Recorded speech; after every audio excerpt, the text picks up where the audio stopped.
The broadcast reached every corner of the galaxy simultaneously. On Vega Prime, the blue-skinned Zenthari stopped their evening meals to watch their screens. On the mining worlds of Kepler, the insectoid THAC paused their excavations. Even in the deepest reaches of space, cargo haulers tuned their communications arrays to witness what the Galactic Coalition called justice in action. Marcus Chen was 14 years old. He knelt in the center of a polished metal platform, surrounded by towering Coalition soldiers in their gleaming armor. Their faces were hidden behind reflective visors, but their weapons were clearly visible, plasma rifles that hummed with barely contained energy. The boy's hands were bound behind his back with neural restraints that glowed soft blue against his wrists. The Coalition's Supreme Commander, General Thrace Vex of the warrior species known as the Corvani, stepped forward. His massive frame cast a shadow over the human child. Vex's reptilian features were angular and predatory, with eyes like molten gold that had witnessed the conquest of 100 worlds. He wore the ceremonial armor of his rank, adorned with the bones of fallen enemies from across the galaxy. Citizens of the Coalition, Vex's voice boomed across the transmission, automatically translated into thousands of languages. Today we demonstrate the price of defiance. This human spawn dared to strike a Coalition officer. The penalty for such an act is death, regardless of age or species. Marcus lifted his head. His dark hair was matted with dried blood from the beating they had given him after his arrest.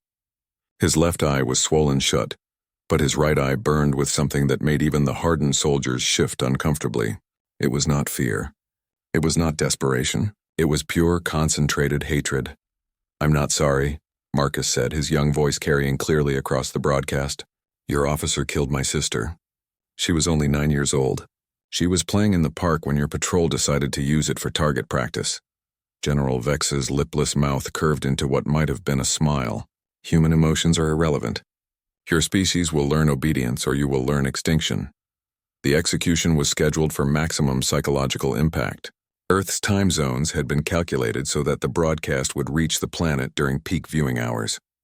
Across human space, families gathered around screens, forced to watch by Coalition mandate. On Luna Base in the asteroid mining stations, aboard the generation ships headed for distant stars, humanity watched one of their own face death. Marcus's parents, David and Sarah Chen, were somewhere in the crowd of human prisoners forced to witness the execution. They had been captured during the same raid that claimed their daughter's life. David's weathered hands clenched into fists as he watched his son on the platform. Sarah's tears had long since dried up, replaced by something colder and more dangerous. The Coalition had conquered Earth 6 months ago. It had taken them exactly 18 hours to overwhelm humanity's defenses. The orbital platforms had been obliterated in the first strike. The lunar colonies surrendered after watching their homeworld burn. The scattered human colonies in nearby systems offered token resistance before inevitable capitulation. Humanity's military leaders had believed their technology was advanced. They had fusion reactors, quantum computers, and ships that could cross star systems in weeks rather than months. They thought they were ready to join the galactic community as equals. They were wrong. The Coalition possessed technology that seemed almost magical. Their ships moved faster than anything humans had ever conceived. Their weapons could crack planets. Their shields turned nuclear weapons into harmless light shows. Worst of all, their intelligence networks had infiltrated human space decades before the invasion, mapping every defense, identifying every leader, cataloging every weakness. General Vex raised his sidearm, a sleek weapon that hummed with contained antimatter. "Any last words, human?" Marcus struggled to his feet, the neural restraints making his movements clumsy and painful. He looked directly into the camera that was broadcasting his death to trillions of beings across the galaxy. When he spoke, his voice was steady despite his youth. "My name is Marcus Chen. I'm 14 years old, and I'm from Earth. In 8 minutes, every single one of you watching this will understand what it means to be human. You think you've conquered us, but you've only made us angry. And angry humans are the most dangerous things in the universe." The assembled Coalition soldiers laughed. The sound was harsh and mechanical through their helmet speakers. General Vex's golden eyes glittered with amusement. "Human arrogance persists even in the face of death," Vex announced to the camera. "Let this be a lesson to all species who would challenge Coalition authority." He pressed the weapon against Marcus's temple. The boy didn't flinch. Instead, he smiled, an expression so cold and confident that it silenced the soldiers' laughter. "Tell me, General," Marcus said quietly, his words still carrying across the broadcast. "Do you know what my father did before your people invaded?" Vex paused, momentarily curious despite himself. "Enlighten me, child." "He was a quantum physicist. He worked on something called the Manhattan Protocol. You probably should have paid more attention to your intelligence reports." The color drained from General Vex's scaled face. The Manhattan Protocol was a theoretical project that coalition intelligence had dismissed as impossible. Human quantum mechanics were considered primitive, their understanding of subspace limited. The idea that they could weaponize quantum entanglement on a galactic scale was laughable. Marcus's smile widened. "You see, General, humans have this saying, if you come for the king, you better not miss." You missed.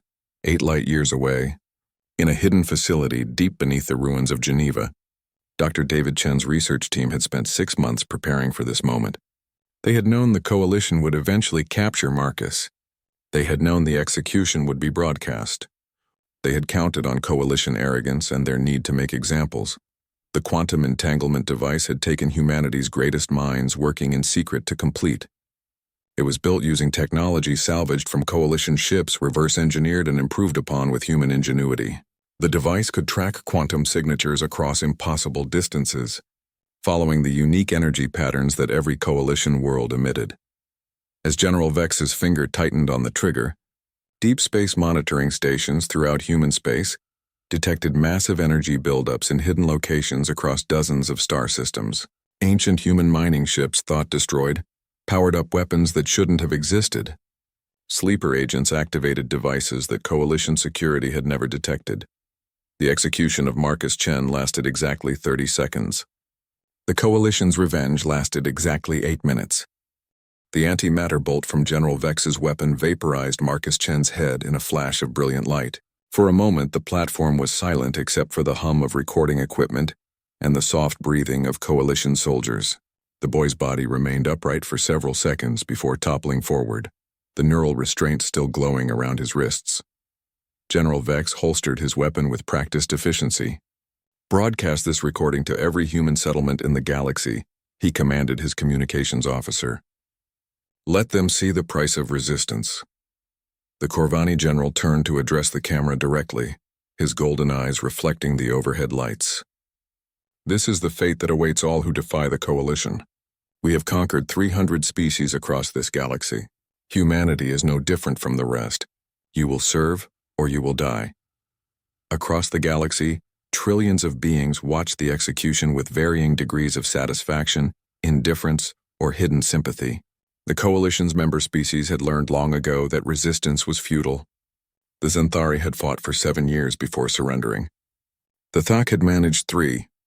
The aquatic Delph had lasted exactly 11 days before their oceanic worlds were boiled from orbit. But in hidden facilities throughout human space, scientists and engineers watched the broadcast with grim determination. They had been waiting for this moment, preparing for it since the day Earth fell. Marcus Chen's death was not an end. It was a signal. Dr. Elena Vasquez stood in the command center of Research Station Omega, buried deep within an asteroid in the Sol system's outer belt. The facility had been constructed in absolute secrecy over the past 6 months, using materials salvaged from destroyed human ships and resources borrowed from coalition supply lines. Around her, dozens of the finest minds humanity had ever produced worked at quantum computers that operated beyond anything the coalition believed possible. "Quantum entanglement networks are stable across all target systems," reported Dr. James Liu, his fingers dancing across holographic displays. "We have locks on 67 coalition worlds, including their 3 primary manufacturing centers and their capital at Corvinex Prime." Dr. Vasquez nodded, her face pale but determined. She had lost her own children in the initial invasion, watching helplessly as coalition fighters strafed the evacuation shuttles leaving Mars Colony. Like every human in the facility, she had personal reasons for what they were about to do. "Dr. Harrison's status on the quantum cascade devices?" she asked. Dr. Michael Harrison, formerly Earth's leading expert on exotic matter physics, looked up from his workstation. "All devices are operational and synchronized. The quantum cascade will propagate through subspace faster than any coalition communication system can warn their worlds. By the time they detect the first detonation, the chain reaction will already be unstoppable. The quantum cascade device was humanity's greatest and most terrible achievement. It exploited a fundamental property of spacetime that the coalition's science had overlooked. Every star system existed in a delicate quantum balance, held together by forces that operated beyond normal physics. Disrupt that balance in the right way, and a star could be made to collapse into a black hole within minutes. The coalition's own technology had made it possible. Their quantum communication networks, designed to instantaneously connect their empire, had created quantum entanglement pathways that human scientists could hijack. The very infrastructure they used to control their conquered worlds would become the delivery system for their destruction. "How many coalition civilians will die?" asked Dr. Sarah Kim, the youngest member of the team at barely 25 years old. Dr. Vasquez turned to face her, and for a moment her composed expression cracked. "Approximately 200 billion, spread across 67 worlds." The command center fell silent. The magnitude of what they were preparing to do settled over them like a heavy blanket. These were not soldiers they were planning to kill, but entire civilizations. Children, artists, scientists, farmers, beings who had never personally harmed a human. "Is there another way?" Dr. Kim whispered. Dr. Vasquez pulled up a holographic display showing coalition fleet positions. "Their battle fleets are positioned to glass every remaining human world within 72 hours. Intelligence reports indicate they plan to make examples of our colonies the same way they just made an example of Marcus Chen. They will execute every human child above the age of 10 and enslave the rest." She gestured to another display showing population estimates. 4 billion humans remain alive in coalition space. If we do nothing, they will all be dead or enslaved within a week. If we proceed, we save those 4 billion lives at the cost of coalition civilians who have never been given the choice to oppose their government's actions. Dr. Harrison spoke quietly. "The coalition species never had a choice. Their governments were conquered just like ours were. They're victims too." "I know," Dr. Vasquez replied, "but Marcus Chen was also a victim. So was my daughter. So were the 3 billion humans who died in the initial invasion. Sometimes there are no good choices, only necessary ones." The team returned to their work with heavy hearts. Around them, the quantum computers hummed with barely contained energy, calculating trajectories and quantum frequencies that would determine the fate of entire star systems. The mathematics were elegant in their complexity, describing the precise way to unravel the quantum bonds that held stellar matter together. On the main display, a countdown timer showed exactly 7 minutes and 30 seconds remaining until the cascade would begin. The devices were already in position, delivered by automated probes that had been launched months ago under the cover of standard cargo shipments. Coalition security had never detected them because they appeared to be nothing more than routine quantum communication boosters. "Final systems check," Dr. Vasquez announced. "Dr. Liu, quantum entanglement network stable. All target systems locked. Dr. Harrison, cascade devices armed and ready. Quantum frequency generators operating within normal parameters. Dr. Kim," the young woman's voice was steady despite the tears on her cheeks. "Backup systems operational. Point of no return protocols engaged." Dr. Vasquez looked around the command center one final time. Every person present had volunteered for this mission, knowing they would likely not survive it. The quantum cascade would create energy signatures that coalition forces could track back to their source. Research Station Omega would be destroyed within hours of the attack, but by then it would be too late to stop the chain reaction. "Before we proceed," Dr. Vasquez said, "I want everyone to understand what we're about to do. We are not just destroying coalition worlds. We are making a statement that will echo across the galaxy for thousands of years. We are telling every species, every empire, every would-be conqueror that humans cannot be enslaved, that there is a price for threatening our children that is higher than any civilization can afford to pay." She paused, looking at the image of Marcus Chen that dominated one wall of the command center. The boy's final words played on repeat. "In 8 minutes, every single one of you watching this will understand what it means to be human. We are about to teach the galaxy what those words meant," Dr. Vasquez continued. We are about to show them that humanity will burn down the universe before we allow our children to be murdered for entertainment. The countdown timer reached 5 minutes. Across 67 coalition worlds, hidden devices began their final startup sequences. In deep space, quantum fields started to fluctuate in ways that would soon tear apart the fabric of reality itself. General Vex was still gloating over Marcus Chen's corpse when the first reports began arriving. The first anomaly was detected at Corvinex Prime, the Coalition's capital world.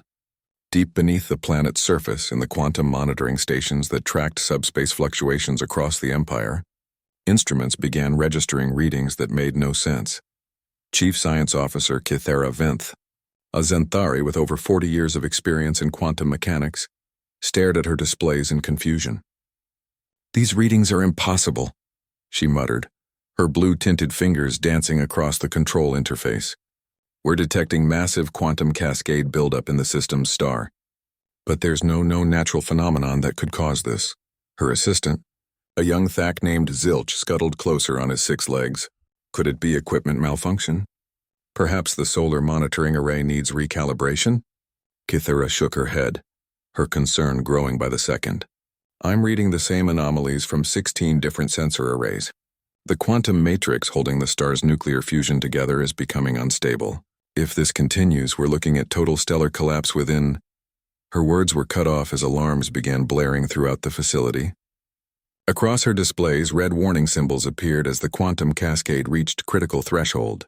The star that had warmed Corvinex Prime for 4 billion years was dying, and it was dying fast. "Emergency broadcast to all Coalition Command," Kythera shouted over the alarms. "Corvinex Prime star showing signs of immediate collapse. Evacuate all ships and orbital platforms. Evacuate the planet. Evacuate everything." But even as she sent the warning, she knew it was too late. The quantum cascade had passed the point of no return. The star's core was already beginning to compress under the weight of forces that operated beyond normal physics. In approximately 6 minutes, Corvinex Prime's sun would become a black hole, and everything within 100 light-years would be pulled into its event horizon. Similar scenes were playing out across 66 other Coalition worlds. On Zenthar Beta, the primary Zenthari manufacturing world, scientists watched in horror as their blue giant star began to collapse. On Thak 7, the insectoid species breeding grounds, quantum monitors detected the same impossible readings. Even on distant Vigor, the Coalition's most heavily fortified military base, the station's automated systems began preparing for immediate evacuation. General Vex received the first reports while he was still standing over Marcus Chen's body. His golden eyes widened as message after message flooded his command interface. "Stellar collapse at Corvinex Prime. Quantum cascade at Manufacturing World 7. Star death at Defense Platform Alpha." "This is impossible," he snarled, his reptilian features contorting with rage and confusion. "Stars don't just collapse without warning. Our monitoring systems would have detected any natural causes months in advance." His communications officer, a nervous Delph whose aquatic breathing apparatus bubbled rapidly, looked up from his station. "Sir, we're receiving similar reports from 67 different systems. All of them are experiencing simultaneous stellar collapse." The implications hit General Vex like a physical blow. This wasn't a natural phenomenon. It was an attack. Somehow, impossibly, the humans had found a way to weaponize stellar collapse on a galactic scale. "How long until the cascades reach critical mass?" he demanded. "Based on current progression rates," the Delph officer replied, his voice trembling. 6 minutes and 40 seconds until Corvinex Prime becomes uninhabitable. Similar timeframes for all affected systems." General Vex's mind raced through the possibilities. The Coalition maintained evacuation protocols for every major world, but those protocols assumed days or weeks of advance warning, not minutes. Even their fastest ships couldn't evacuate more than a tiny fraction of each world's population in such a short time. "Open a channel to all Coalition fleets," he ordered. "Emergency Protocol 7. All ships are to retreat to emergency safe zones immediately. Abandon all fixed positions." As his communications officer worked frantically to relay the evacuation orders, General Vex found himself staring down at Marcus Chen's motionless form. The boy's final words echoed in his memory. "In 8 minutes, every single one of you watching this will understand what it means to be human. 8 minutes. The human child had known exactly how long it would take. Across the galaxy, the greatest evacuation in galactic history began. Coalition ships broke orbit from 67 worlds simultaneously, their crews abandoning everything they couldn't carry. On Corvinex Prime, the government buildings that had ruled an empire spanning thousands of star systems were left empty as officials fled for their lives. But for most of the Coalition's civilian population, evacuation wasn't an option. The Xanthari farmers on the agricultural worlds, the Thak workers in the deep mines, the Delph families in their oceanic cities, they could only watch their sons die and wait for the end. On Xanthar Beta, blue-skinned children pressed their faces against viewing ports as their families' ships lifted off from the planet's surface. Below them, the cities where they had been born grew smaller and smaller. Above them, their sun flickered and pulsed as quantum forces tore apart the nuclear reactions that had sustained it for billions of years. Dr. Elena Vasquez watched the reports streaming in from across Coalition space. Her quantum computers were tracking every stellar collapse in real time, providing precise data on the cascade's progression. The mathematics were working exactly as calculated. Corvinex Prime Cascade at 97% completion, Dr. Liu reported. Xanthar Beta at 94%. Thak 7 at 96%. All systems proceeding within predicted parameters. Coalition evacuation efforts? Dr. Vasquez asked. Dr. Harrison pulled up intercept data from the quantum communication networks they had infiltrated. They're evacuating maybe 2% of each world's population. Their ships simply don't have the capacity for rapid mass evacuation. Most of their civilians won't make it off-planet. The weight of those numbers settled over the command center. 2% evacuation rates meant that approximately 196 billion Coalition civilians would die in the next few minutes. Families, children, elderly beings who had never fired a shot in anger, all of them would perish because of the devices humanity had built. Dr. Sarah Kim looked up from her workstation, her face pale. I'm detecting massive civilian communications traffic from the affected worlds. Parents saying goodbye to their children. Final messages to loved ones on other planets. Prayers in languages I don't recognize. Turn off the intercepts, Dr. Vasquez said quietly. We don't need to hear their final words. But even as she gave the order, she knew the guilt would stay with them forever. They had chosen to save 4 billion human lives by ending the lives of 200 billion other beings. History would judge whether they had made the right choice. On the main display, the countdown showed 3 minutes and 15 seconds until the first stars would complete their collapse into black holes. The quantum cascades were now completely unstoppable. Even if Dr. Vasquez's team destroyed all their equipment and killed themselves, the forces they had unleashed would continue until every targeted star had died.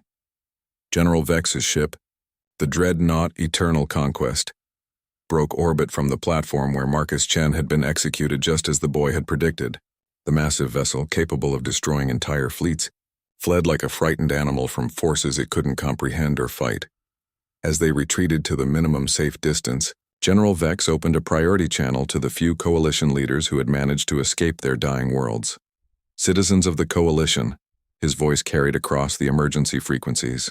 Humanity has demonstrated that they possess weapons capable of destroying stars themselves. Our intelligence was wrong. Our assumptions were wrong. We are not dealing with a primitive species. We are dealing with beings who will commit genocide on an unimaginable scale rather than accept conquest. He paused, watching through his ship's viewports as the star that had given life to the Coalition's capital began its final collapse. As of this moment, all human worlds are to be considered untouchable. Any Coalition commander who approaches human space without explicit authorization will be court-martialed and executed. We have learned today that there are some prices too high to pay for conquest. The countdown reached 0. The death of a star is normally a process that takes millions of years. Red giants expand slowly, their outer layers cooling and drifting away into space. White dwarfs fade gradually over billions of years. Even supernovas, the most violent stellar deaths known to science, require specific conditions and massive stars to occur naturally. What happened to Corvinex Prime's star was nothing like any natural death. The quantum cascade reached critical mass at exactly 8 minutes after Marcus Chen's execution, just as the boy had predicted. The star's nuclear fusion processes, which had burned steadily for over 4 billion years, simply stopped. Not slowed, not altered. Stopped completely, as if someone had thrown a switch. Without the outward pressure of nuclear fusion to balance the inward pull of gravity, the star's enormous mass began to collapse. The collapse accelerated rapidly, following quantum mechanical principles that coalition science had never even theorized. Within 90 seconds, a star larger than Earth's sun compressed down to a point smaller than a grain of sand. The gravitational waves generated by the collapse rippled through space-time itself.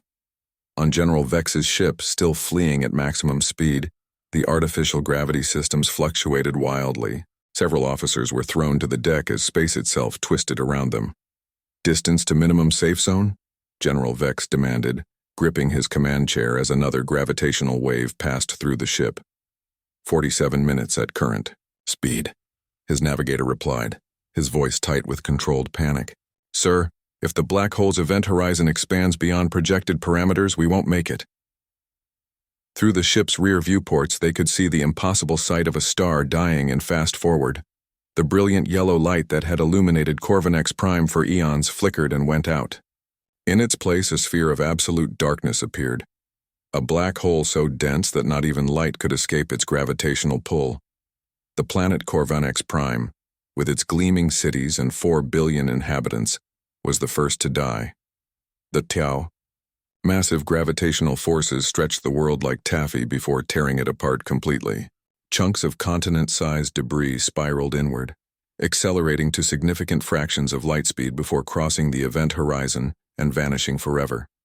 The orbital platforms followed quickly.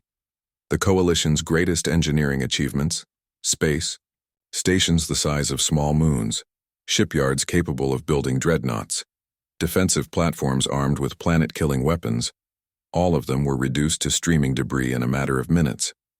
On General Vex's ship, the communications officer was receiving similar reports from the other 66 targeted systems. Each message was more horrifying than the last. Zenthar Beta Star has collapsed. Estimated 38 billion casualties.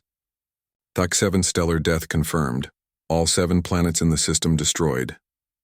Veigar Defense Platform reports complete destruction. No survivors. The numbers were so large they lost all meaning. 38 billion Zenthari dead. 57 billion Thak. 23 billion Delph. Species that had existed for millions of years. Civilizations that had created art and music and literature that spanned millennia. All of it gone in less than 10 minutes. General Vex found himself thinking about Marcus Chen again. The human boy had known this would happen. Had planned for it. Had died with a smile on his face because he knew that his death would trigger the largest act of revenge in galactic history. "Sir," his communications officer said quietly, "we are receiving a transmission from Earth." General Vex straightened in his command chair. "Earth should be under complete communications blackout. How are they broadcasting?" "Unknown, sir. The signal is coming through quantum entanglement channels we didn't know they possessed. It's being transmitted to every surviving coalition ship simultaneously." "Put it through." The main display flickered, and suddenly they were looking at an elderly human woman standing in what appeared to be an underground facility. She was tall and thin, with gray hair and eyes that held no warmth whatsoever. Behind, her banks of computers and displays showed real-time data on the stellar collapses. "My name is Dr. Elena Vasquez," the woman said, her voice carrying clearly across the vast distances of space. "I am speaking to you from Research Station Omega, on behalf of the human resistance. By now, you have witnessed the destruction of 67 coalition worlds. This was not a natural disaster. This was humanity's response to the execution of Marcus Chen." General Vex felt his blood turn cold. The humans had not only planned this attack, they were claiming responsibility for it. Dr. Vasquez continued, her expression never changing. "You invaded our space believing we were weak. You enslaved our people believing we were helpless. You murdered our children believing we were powerless. You were wrong on all counts." She gestured to the displays behind her, which showed the coalition's dying stars in real time. "The weapons we use today exploit quantum mechanical principles that your science never discovered. Every star in the galaxy exists in quantum superposition, held in place by forces you don't understand. We learned how to manipulate those forces. We learned how to make stars die on command. The implications of her words hit the coalition survivors like a physical blow. If humans could destroy stars at will, then nowhere in the galaxy was safe from their revenge. Every coalition world, every outpost, every ship could be targeted and eliminated without warning. However, Dr. Vasquez said, and for the first time her expression softened slightly, humanity is not a species that commits genocide lightly. The civilians who died today were innocent of crimes against humanity. Their deaths weigh heavily on our consciences. We do not wish to kill more innocents. She leaned forward, staring directly into the camera. But we will, General Vex. If you force us to, we will burn every star in coalition space rather than allow our people to remain slaves. We will turn this entire section of the galaxy into a graveyard before we submit to conquest. General Vex realized she was speaking directly to him. Somehow the humans knew exactly where he was and who was listening. You have 72 hours to release all human prisoners and withdraw all coalition forces from human space, Dr. Vasquez continued. During those 72 hours, we will not target any additional coalition worlds. After that deadline passes, we will destroy one coalition star system every hour until our demands are met. The transmission showed a new display, a list of star systems with countdown timers. General Vex recognized them as the coalition's remaining core worlds, including the backup capitals and primary manufacturing centers. You may wonder how many stars we can destroy, Dr. Vasquez said. The answer is all of them. Every star in this galaxy can be targeted by our quantum cascade weapons. We have had 6 months to prepare, and we have prepared very thoroughly. She stepped back from the camera, her hands clasped behind her back. We gave you fair warning, General. Marcus Chen told you that you would understand what it means to be human. Now you know. We are the species that will destroy the universe rather than allow our children to be murdered for your entertainment. The transmission cut off, leaving the bridge of the eternal conquest in absolute silence. Around the ship, space was still distorting from the gravitational waves of Corvinex Prime's death. In the distance, other coalition vessels fled frantically from the expanding black hole. General Vex looked around at his bridge crew. These were hardened veterans who had participated in the conquest of dozens of worlds. They had witnessed orbital bombardments, planetary sieges, the complete destruction of enemy fleets, but now they stared at their instruments with expressions of pure terror. "Sir," his communications officer whispered, "what are your orders?" General Vex was quiet for a long time, watching the gravitational distortions twist space around them. He thought about Marcus Chen, about the boy's confident smile in the face of death. He thought about Dr. Vasquez's cold eyes and her promise to burn the galaxy. Most of all, he thought about the 4 billion humans still held in coalition prison camps across the galaxy. Humans who now knew that their species possessed weapons capable of destroying stars. Humans who had just watched their enemies lose 67 worlds in 10 minutes. "Signal all coalition forces," General Vex said finally. "Full retreat from human space. Release all human prisoners immediately. Send word to the Council that the Coalition's war with humanity is over."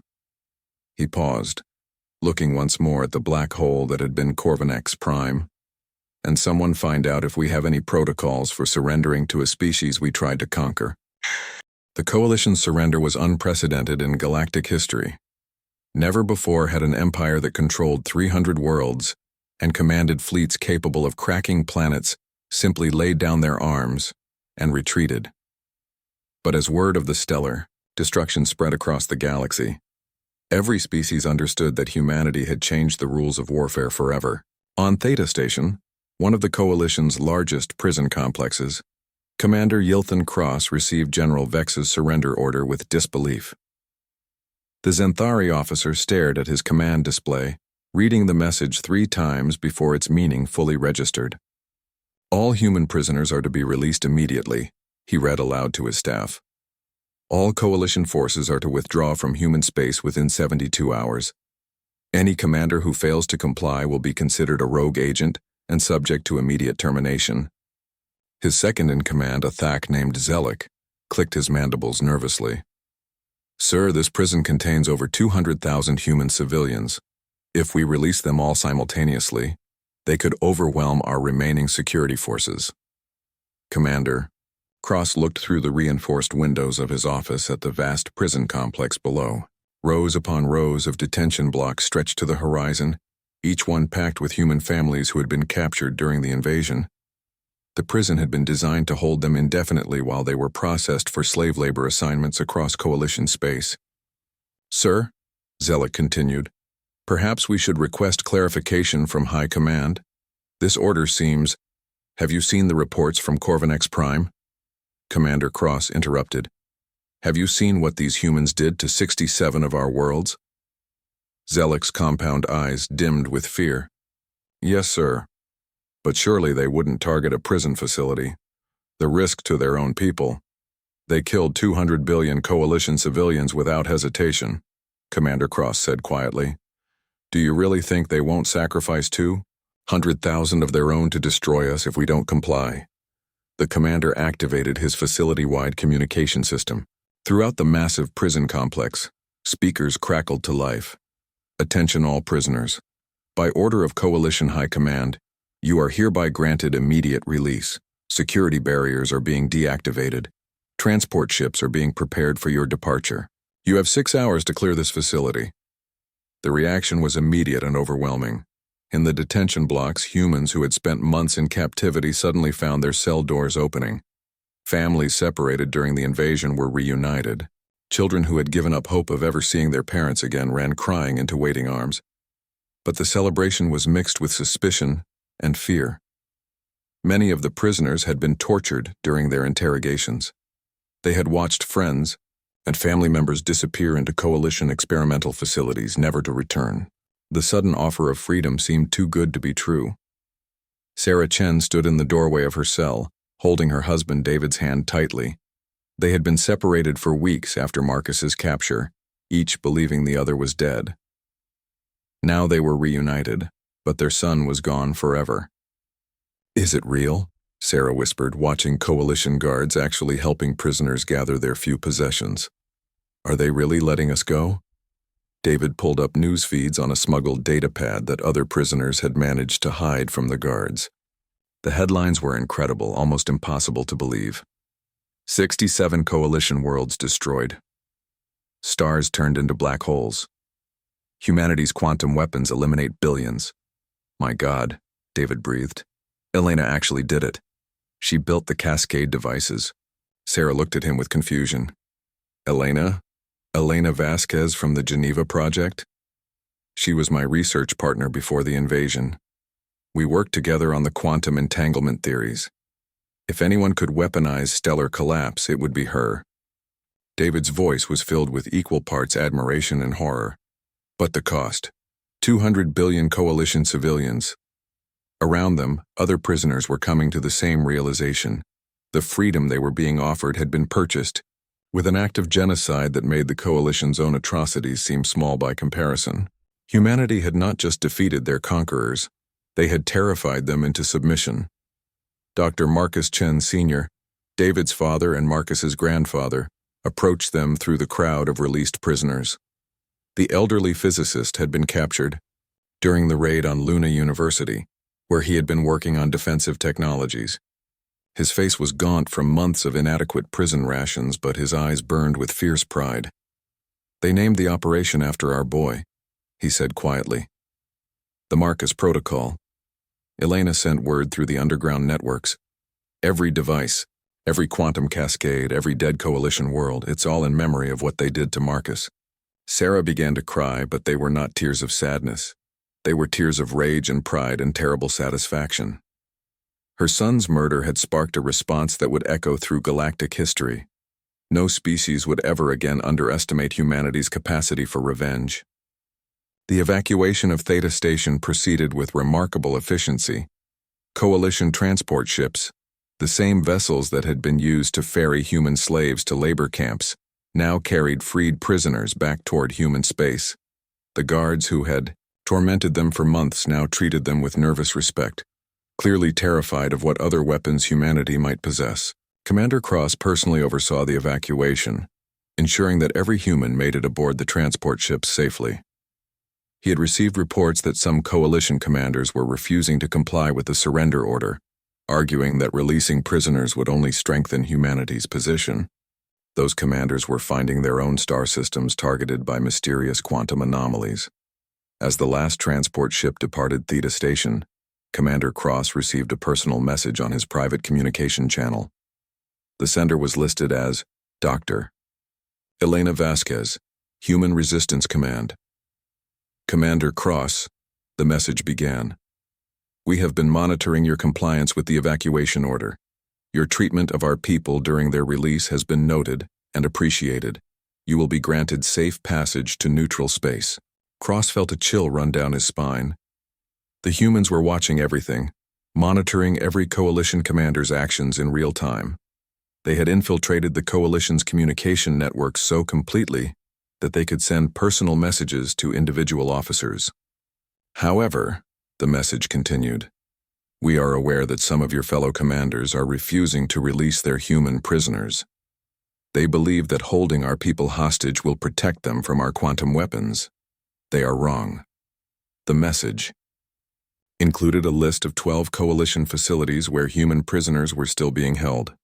Next to each facility was a countdown timer showing exactly how much time remained before the local star would be targeted for quantum cascade. You have seen what we are capable of, Commander. Warn your colleagues that our patience has limits. We will not negotiate for the lives of our people. We will simply destroy anyone who threatens them.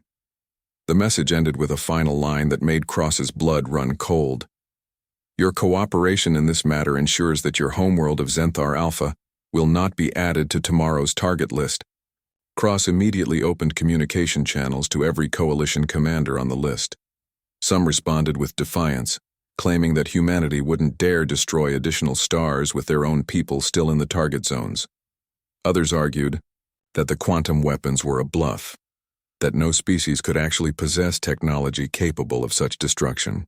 Their arguments ended 12 hours later, when the star in the THAC secondary system collapsed into a black hole, taking with it a coalition prison facility that had refused to release its human prisoners. The facility's commander had been convinced that humanity was bluffing. He died with 15,000 human prisoners, but his death sent a clear message to every remaining coalition holdout. The humans were not bluffing. They were not negotiating. They were simply keeping their promises. Within 48 hours, every human prisoner in coalition space had been released. The transport ships carrying them back to human territory were escorted by coalition vessels, not as captors, but as protectors ensuring safe passage. The same commanders who had tortured and enslaved humans now fought each other for the privilege of demonstrating their compliance with human demands. Dr. Elena Vasquez watched the prisoner releases from her command center, feeling a mixture of satisfaction and overwhelming grief. 4 billion humans were free, but the price had been terrible. The quantum cascade weapons could not be uninvented. The knowledge of how to kill stars would spread throughout the galaxy eventually. What happens now? Dr. Sarah Kim asked. The coalition has surrendered. Our people are free, but we've made enemies of every species in the galaxy. They'll all fear us now. Dr. Vasquez nodded grimly. Good. Fear will keep our people safe better than any fleet or defense system. Every species in the galaxy now knows that attacking humanity means risking total annihilation. We've bought ourselves security through terror. She looked at the quantum computers that had made the stellar destructions possible. But we've also turned ourselves into something we never wanted to be. We're now the monsters that other species will tell scary stories about. The genocidal humans who can make stars die. 1 year after the Marcus Protocol, the galaxy was a very different place. The coalition still existed, but its power had been broken beyond repair. 67 of their core worlds were now black holes, serving as permanent reminders of what happened when humanity's children were threatened. The surviving coalition species had retreated to their remaining territories, focusing on rebuilding rather than conquest. Humanity, meanwhile, had emerged from its brief enslavement as the galaxy's most feared species. Human ships now traveled freely through space that had once been forbidden to them, Trade routes that had been closed to primitive humans were suddenly open, with alien merchants eager to curry favor with the species that could destroy stars. Dr. Elena Vasquez stood on the observation deck of Research Station Omega, which had been expanded into a full military complex. Through the reinforced windows, she could see the construction of humanity's new deep space fleet. These weren't the defensive vessels that had failed to stop the Coalition invasion. These were ships designed for exploration, trade, and, if necessary, the delivery of quantum cascade devices to any star system that threatened human interests. The Galactic Council is requesting another meeting, Dr. Sarah Kim reported, approaching with a data pad full of diplomatic messages. They want to discuss mutual security arrangements and peaceful coexistence protocols. Dr. Vasquez smiled grimly. The Galactic Council had ignored humanity's attempts at contact for decades before the invasion. Now they sent daily messages begging for audiences with human representatives. "What's their offer this time?" Dr. Vasquez asked. "Full membership in the Council with voting rights equal to the 3 founding species. Guaranteed human territory spanning 50 star systems. Access to all Council trade networks and scientific databases. And a formal apology for the Coalition's actions." Dr. Vasquez considered the offer. It was everything humanity had wanted before the invasion. Recognition as equals, protection under galactic law, access to advanced technologies. But the price of obtaining it had been the deaths of 200 billion civilians and the transformation of humanity into the galaxy's bogeyman. "What's the catch?" she asked. Dr. Kim hesitated. "They want us to sign a non-proliferation treaty. No sharing of quantum cascade technology with other species. No targeting of additional star systems without Council approval. Essentially, they want us to be their enforcer rather than their equal." Dr. Vasquez laughed bitterly. "They want to chain the monster they created. Make sure we only use our power in ways they approve of." Behind them, Dr. James Liu approached with reports from the intelligence networks humanity had established throughout the galaxy. "We've intercepted communications from 12 different species attempting to develop their own stellar destruction weapons. 3 of them have made significant progress. This was the price of humanity's victory. By demonstrating that stars could be weaponized, they had started an arms race that could eventually destroy the entire galaxy. Every species now feared that their enemies might develop the same technology humanity possessed." "Any success in their research?" Dr. Vasquez asked. "Limited. The Kythera hegemony has managed to destabilize a test star, but their cascade collapsed before reaching critical mass. The Vorthak Empire claims to have working prototypes, but our intelligence suggests they're bluffing to deter their neighbors." Dr. Vasquez nodded. The quantum cascade technology was incredibly complex, requiring not just advanced understanding of stellar physics but also access to exotic materials that existed in only a few star systems. Humanity had been able to develop it only because they had months of preparation time and access to salvaged Coalition technology. "Dr. Vasquez," a new voice called from the entrance to the observation deck. She turned to see David Chen approaching, accompanied by his wife Sarah and father Marcus Sr. The Chen family had become symbols of humanity's resistance, their personal tragedy having sparked the galaxy's deadliest act of revenge. "David," she said warmly, "how are the integration efforts progressing?" David had been working to integrate the freed human prisoners back into society. Many of them struggled with trauma from their captivity, while others found it difficult to adjust to a world where humans were now feared throughout the galaxy. "Slowly," David replied. "A lot of our people are having trouble with the guilt. They're free because 200 billion aliens died. Some of them are saying we're no better than the Coalition now." Sarah Chen spoke up, her voice hard with resolve. "They're wrong. The Coalition chose to invade us. They chose to enslave our people. They chose to execute our children on live broadcast. We simply chose to make them pay a price they couldn't afford." Marcus Sr. nodded in agreement. "My grandson died to save 4 billion human lives. The Coalition civilians who died were innocent, but so was Marcus. So were the 3 billion humans who died in the initial invasion. Sometimes the innocent pay the price for their leaders' decisions." Dr. Vasquez appreciated their perspective, but she knew the moral complexity of what they had done would haunt humanity for generations. They had saved their species by committing an act of genocide that made them the most hated and feared beings in the galaxy. "What about the Coalition remnants?" she asked Dr. Liu. "Any signs of retaliation?" They're too busy dealing with refugee crises and economic collapse, he replied. Losing 67 worlds didn't just cost them population. It eliminated most of their manufacturing capacity and resource production. General Vex has been replaced and the new leadership is focused entirely on preventing further human attacks. Dr. Vasquez pulled up a holographic display showing the current galactic political situation.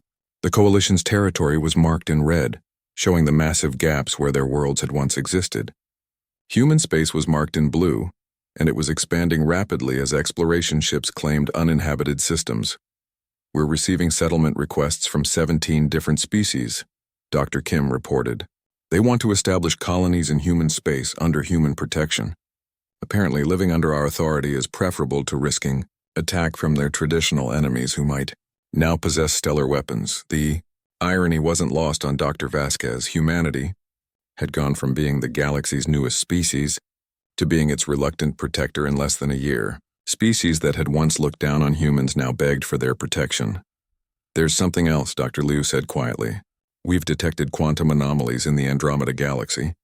Energy signatures consistent with stellar cascade weapons. Either another species has independently developed the technology, or news of our weapons has spread farther than we thought. The implications were staggering. If stellar destruction weapons spread to other galaxies, the universe itself could become a battlefield where entire star systems were used as ammunition. Dr. Vasquez made a decision that would define humanity's future role in the galaxy. Open a channel to the Galactic Council.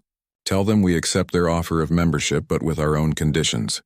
What conditions? Dr. Kim asked. We want joint oversight of any research into stellar destruction technology. We want the authority to preemptively eliminate any species that develop such weapons without Council approval. And we want the other Council species to publicly acknowledge that the Marcus Protocol was justified retaliation for war crimes. Dr. Kim's eyes widened. You're asking them to make us the galaxy's police force. No, Dr. Vasquez corrected. I'm asking them to admit what we already are. The galaxy has created a monster capable of destroying stars on command. They can either work with that monster or risk becoming its next target. She looked out at the construction of humanity's new fleet, thinking about Marcus Chen and the price his death had paid for human freedom. The boy's execution had been meant to demonstrate coalition power and human weakness. Instead, it had revealed that humanity was capable of levels of retaliation that terrified an entire galaxy. The message to the Galactic Council was sent within the hour. The response came back in less than 10 minutes, complete acceptance of all human demands. Humanity had not just survived its first contact with galactic civilization. They had conquered it through sheer terror. Marcus Chen's death had been avenged not just by the destruction of coalition worlds, but by the elevation of his species to the position of galactic hegemon. The age of human dominance had begun, built on the ashes of 67 stars and the memory of a 14-year-old boy who had smiled in the face of death because he knew his people would make the galaxy burn for what they had done to him. In the quantum research labs of Research Station Omega, work continued on even more terrible weapons, because Dr. Elena Vasquez and her team had learned an important lesson from the Marcus Protocol. In a galaxy full of potential enemies, overwhelming destructive capability was the only guarantee of peace, and humanity intended to remain very, very peaceful.